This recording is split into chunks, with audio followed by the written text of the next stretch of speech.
ఈ రోజుల్లో చాలామంది హెల్త్ ఇష్యూస్తో బాధపడుతున్నారు. ప్రతి ఒక్కరు కూడా ఆరోగ్యంగా ఉండాలని, హెల్తీ ఫుడ్స్ తినాలని, ఆరోగ్యకరమైన ఫుడ్స్ మీద ఎక్కువ కాన్సన్ట్రేట్ చేస్తున్నారు. మీకు తెలుసా, మనల్ని సృష్టించిన దేవునికి మన శరీరానికి ఏ ఫుడ్ అయితే మంచిదో, ఏది న్యూట్రిషనల్, ఏది బెనిఫిషియల్ ఆయనకు బాగా తెలుసు. కాబట్టి ఈ మోడర్న్ సైన్స్ కన్నా, హెల్తీ బుక్స్ కన్నా, వీటన్నిటికన్నా కొన్ని వేల సంవత్సరాల క్రితమే మన శరీరానికి మనకి కావాల్సిన మంచి ఫుడ్స్ దేవుడు బైబిల్లో మెన్షన్ చేశాడు. దేవుడు బైబిల్లో మెన్షన్ చేసిన ఫుడ్స్ని సైంటిఫికల్ స్టడీస్ కూడా రీసెర్చ్ చేసి ఆ ఫుడ్స్ మనకి చాలా మంచివని, న్యూట్రిషనల్ అని, బెనిఫిషియల్ అని, దానివల్ల మనం ఆరోగ్యంగా ఉంటామని ప్రూవ్ చేశారు. సో ఈరోజు సింపుల్గా హెల్తీ ఫుడ్స్ బైబిల్లో మెన్షన్ చేసిన కొన్ని ఫుడ్స్ని తయారు చేస్తూ మాట్లాడుకుందాం. వీడియో స్కిప్ చేయకుండా కంప్లీట్గా చూడండి. నేనేం పెద్ద చెఫ్ని కాదండి. బైబిల్లో మెన్షన్ చేసిన కొన్ని ఫుడ్ ఐటమ్స్తో సింపుల్ వేలో రెసిపీస్ చేస్తూ మీతో షేర్ చేసుకుంటాను. సో నేను ఈరోజు తీసుకున్న పదార్థాలు గోధుమ పిండి, పాలు, పాలకూర. సో వీటి కోసం బైబిల్లో ఎక్కడ రాయబడింది, వీటి యొక్క బెనిఫిషియల్స్ ఏంటి అనేది నేర్చుకుందాం. నేను palak chapati and paneer curry recipe చేద్దాం అనుకుంటున్నాను. ఆదికాండము 1:29. ఇదిగో, భూమి మీదనున్న విత్తనములిచ్చు ప్రతి చెట్టును, విత్తనములిచ్చు వృక్ష ఫలములు గల ప్రతి వృక్షమును మీకిచ్చి ఉన్నాను, అవి మీకు ఆహారం అగును అని రాయబడింది. అలాగే కీర్తనలు 104:14 పశువులకు గడ్డిని, నరుల ఉపయోగమునకు కూర మొక్కలను ఆయన మొలిపించుచున్నాడని రాయబడింది.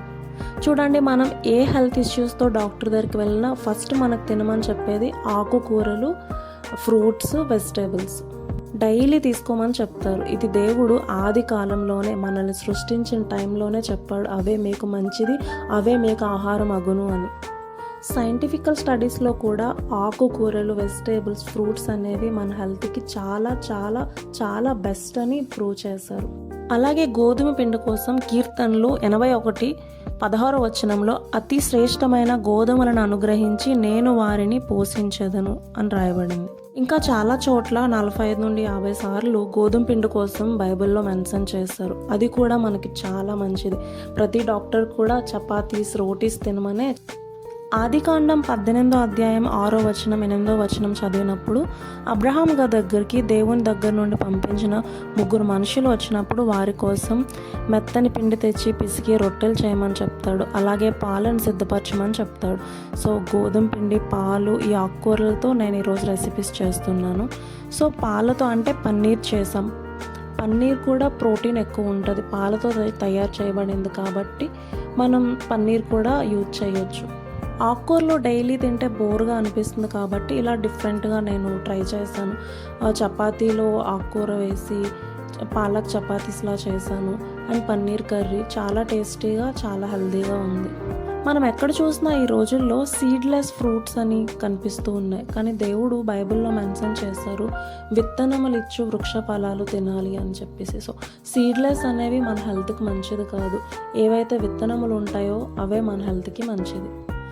ముఖ్యంగా క్రైస్తవ స్త్రీలుగా ఇది మన బిగ్గెస్ట్ రెస్పాన్సిబిలిటీ. ఎందుకంటే స్త్రీలుగా మనమే మన ఇంట్లో ఫుడ్స్ ప్రిపేర్ చేస్తూ ఉంటాం కాబట్టి ఈ విషయంలో జ్ఞానం కలిగి నడుచుకుందాం. బైబిల్లో మెన్షన్ చేసిన ఫుడ్స్తో డిఫరెంట్ ఐటమ్స్ ప్రిపేర్ చేస్తూ మన ఆరోగ్యాన్ని, మన కుటుంబ ఆరోగ్యాన్ని కాపాడుకుందాం. 1 కొరింథీయులు 10:31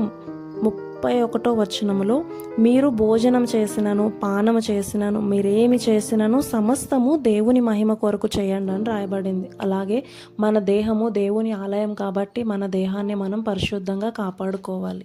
ఈ మోడర్న్ సైన్స్, డాక్టర్స్ వీటన్నిటికన్నా వేల సంవత్సరాల ముందే మనల్ని సృష్టించిన మన ప్రభువు మన శరీరానికి ఏ ఆహారం మంచిదో అది మెన్షన్ చేస్తారు, మన కోసం రాసి ఉంచారు. కాబట్టి వాటిని మనం డిఫరెంట్గా ట్రై చేస్తూ మన ఆరోగ్యాన్ని, మన కుటుంబం ఆరోగ్యాన్ని కాపాడుకుంటూ దేవునికి మహిమకరంగా జీవిద్దాం.